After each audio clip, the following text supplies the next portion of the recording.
Good morning. We are extremely pleased that you are here. It is good to come together for the purpose of co-creating. Do you agree? Yes. You're knowing what you are wanting? Yes.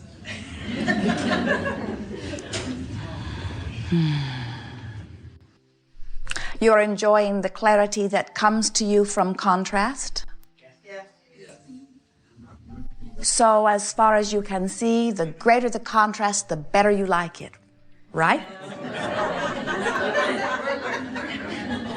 We always have to push it just a little too far, don't we?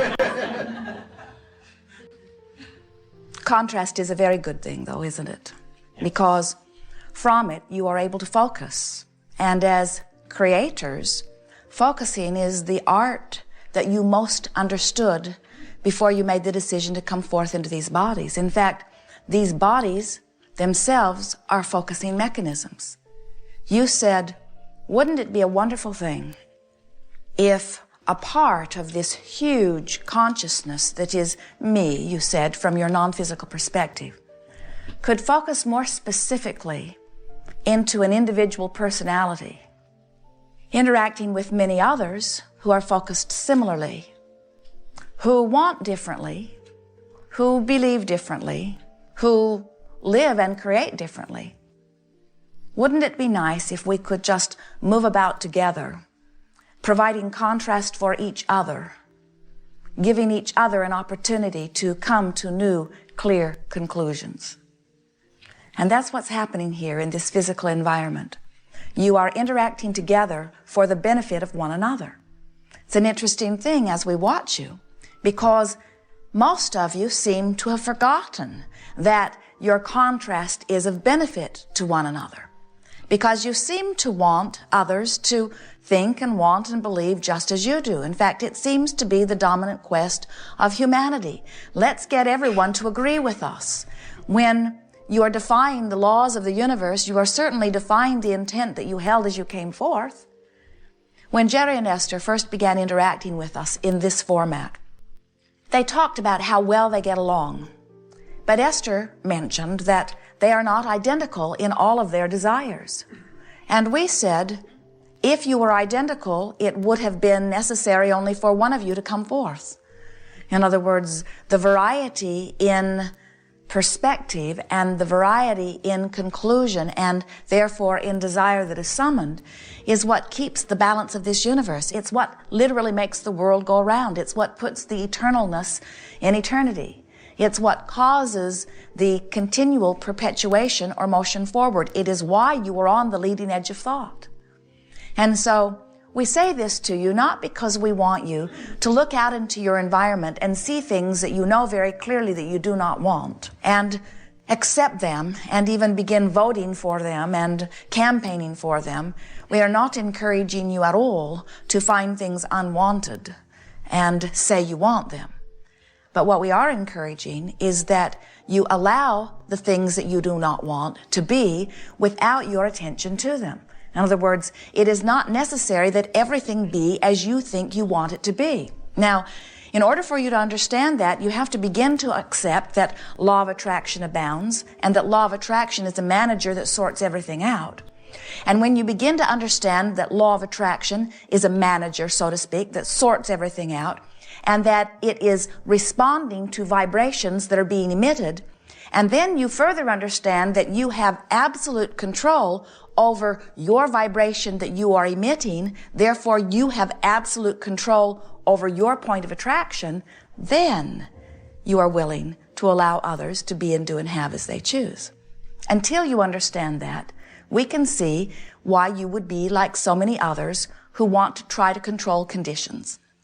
Because when you look out into a sea of conditions and you see conditions that please you, it is natural that you would say, I like that. I want more of that. I embrace that, or I support that, or I vote for that. I say yes to these conditions that please me. But when you look out and see conditions that don't please you, horrific things or just unwanted things, and you don't understand that those things have nothing to do with you, we can see why you might want to control those conditions, because you do feel much better when you look at conditions that feel good than when you look at conditions that feel bad. But the key for you is paying attention and, in fact, practicing what you give your attention to. Law of attraction is a big assistant there for you. If you have been giving quite a bit of attention to something unwanted, let's say, it has then activated in your vibration. And when something unwanted has been activated in your vibration, then law of attraction is going to bring more of it to you. It's just how it works. So the key for you is to not have so much unwanted stuff activated in your vibration. And most humans say, good, I like that too. Get rid of it and it won't be activated in my vibration. And we say, you've been trying that and we think it's a good time for you to give it up, because after all of these eons of humankind attempting to feel better by controlling conditions, you talk about unconditional love. Most just don't understand what it means. And unconditional love means letting the conditions be as they be while you focus as you choose to focus, activate within you something that is pleasing to you while you activate it. Law of attraction then responds to your activation and gives you the perfect life. And a perfect life is rather easy to live if you will keep your nose out of everyone else's life. But when you look out into those imperfect lives and you say, someone should do something about that, and you activate the imperfection that they're living in your vibration so that now you're not very happy, and eventually you may even begin to manifest some of the very thing that you saw over there, then you come to a workshop like this and you say, how can I make my life better? Or how can I be of value to others? How can I assist others in making their lives better? And we say, if we were standing in your physical shoes and we were wanting to express through our example a message that would be benefit to most, to all, the message would be, I've decided to mind my own business, and my own business is one of joy. So anywhere that there is a possibility of joy being evoked within me, I give it my attention. Whether I'm perusing my memory of past, whether I'm examining the present fullness of now, or whether I am speculating into the future. Since joy is that which I am dominantly seeking, and joy is that which I am dominantly tuned to, joy is that which is dominantly emanating from me, and joy is that which law of attraction is dominantly manifesting for me. And that's the way you live happily ever after. Many of you say, but I'm happy, but I worry about those who are not. And we say, keep it up and you will join them. You say, well, I don't want to be unhappy. I want to be happy, but I want to help those who are not happy. And we say, then you must see them as happy. You say, but they're not happy. There's this problem and this problem. And we say, keep it up and you will join them. And you say, but I don't want to join them. I want them to be happy. I want them to be happy like me, damn it. I want them to be happy like I used to be before I noticed they weren't happy. And we say, only you can control the way you feel, and you can control the way you feel, but you have to decide that you want to feel good. And when you decide that you want to feel good and you begin practicing good feeling thoughts, then you activate vibrations within you that are dominantly good feeling vibrations, and then your life expresses that and you spread that everywhere you go. And so, how does one go about observing everything around, plenty of it good, plenty of it not so good, without feeling the discord of what is not wanted? How does one go about activating chosen vibrations rather than life experience seeming to choose them for you? And we say there are a few tools. One is being a selective sifter, wanting so much to feel good that you just keep looking for things that do feel good. The other is not a new tool, but we're speaking it to you in new terms here today. It's what some call creative visualization. We've called it that. Today we are calling it virtual reality. It's where you decide everything about a sequence of thoughts, and in doing so, you activate vibrations that serve you extremely well. Jerry awakened from a dream recently. It was a very vivid dream. It occurred to me, he said, that I created every character in my dream. And I created their relationship with me. I gave them their moods and attitudes, and I put the very words in their mouth. And we said, you do that in your wake state too. Oh, that's interesting, isn't it? You mean everything that every person says to me or does to me or feels about me is my doing? Yes. Because you have practiced activating vibrations that you, without realizing, are activating in others. And further, law of attraction is managing the rendezvousing of everybody that comes to you. So if there was not an activation point that matched, you wouldn't be having the rendezvous that you're having to begin with. Sometimes we see you be standing in the middle of something not very much wanted. And you say, somebody should do something about that.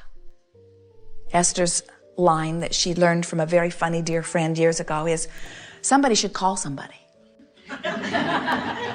Somebody should do something about that. And we say, somebody should. And that only somebody who can is you. You can change your vibration, and when you do, everything that touches you will change accordingly. So the virtual reality goes like this. You take on the stance of a film director, a creator of something that's going to be seen on the screen.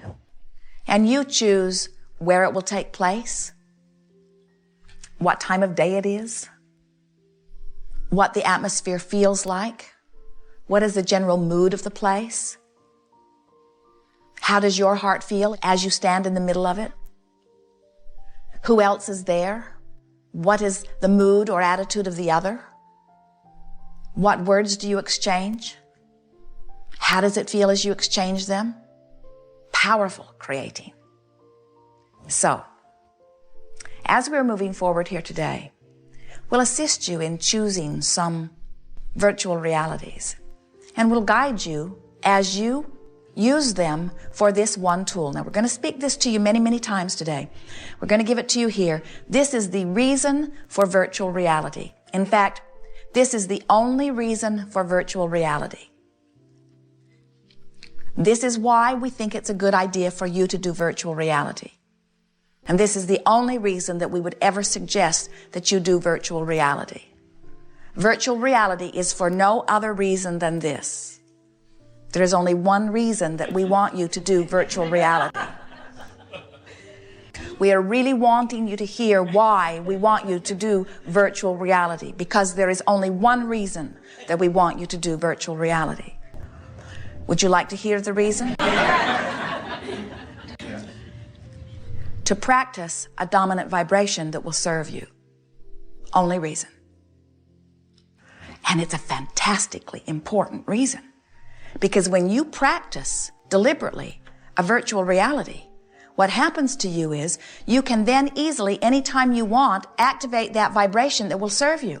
And sometimes when life shows you something that you didn't mean for it to happen, but it activates another vibration within you that isn't serving you, if you've been practicing in your virtual reality a vibration that does serve you, you can get there really easily. So there's only one reason that we want you to play with us relative to virtual reality, and that is so that you can begin to make dominant a vibration within you that is of your choosing. Sometimes people use virtual reality or creative visualization as a means of fixing something that is broken. And we say, you would not create in your virtual reality a beautiful house and then give it a leaky roof and then bring a repairman into your virtual reality and fix the roof. You get a sense of what we are talking about? You would just create in your virtual reality something that pleases you. And we've noticed that as you play the game, as you dart in, set the scene, choose something really quickly, exchange a few words, and dart out, you can maintain for 20, 30, 40, 50 seconds, sometimes 10, 5, 4. In other words, just a spattering of time, you can maintain a vibration that really, really serves you well. Sometimes if you stay in there longer, you start trying to fix things.